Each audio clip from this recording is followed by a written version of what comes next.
जम्मू कश्मीर अवामी action committee तो इत्तेहादुल मुस्लिमीन दोन जमातन पे मरकज तरफ लागना आमच पाबंदी हंद फैसले सख्त मुखालफत करान वज़ीर आला उमर अब्दुल्ला यह फैसला नाकाबिल कबूल फैसला करार दितमुत। मीडिया सत कत कर उमर अब्दुल्ला मरकज तरफ नीन आमत फैसलस मुतलिक जम्मू कश्मीर सरकार एतमादस मज नीन आमज जन अमुक मुकम्मल अख्तियार मरकजी सरकारस पानस अत उमर अब्दुल्ला सुन वन मीरवैज कश्मीर मौलवी मोहम्मद उमर फारूक सिंद गरस मज नजरबंद रोजन पत अमुक कह बयान तमो दुतमुत यम सत मरकजी सरकार तिहज जमात गैर कौमी तो मुल्क मुखालिफ करार these. Headed by the Mirwais Umar Farooq.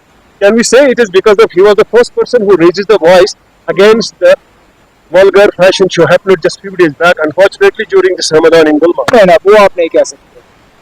अब किस बुनियाद पर हुआ वो मैं नहीं जानता हूँ। ये चीज़ें इलेक्टेड गवर्नमेंट के दायरे इख्तियार में है नहीं, और जिस इंटेलिजेंस की बुनियाद पे ये हुआ है वो हमारे साथ शेयर हुआ नहीं।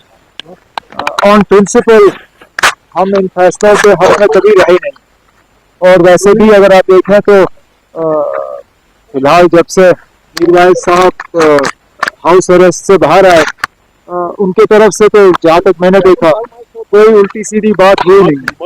लेकिन मैं फिर ये कहता हूँ कि जिस बुनियाद पे ये हुआ है वो जानकारी हमारे पास है नहीं, लेकिन आगे जाके देख लेंगे क्या करना है।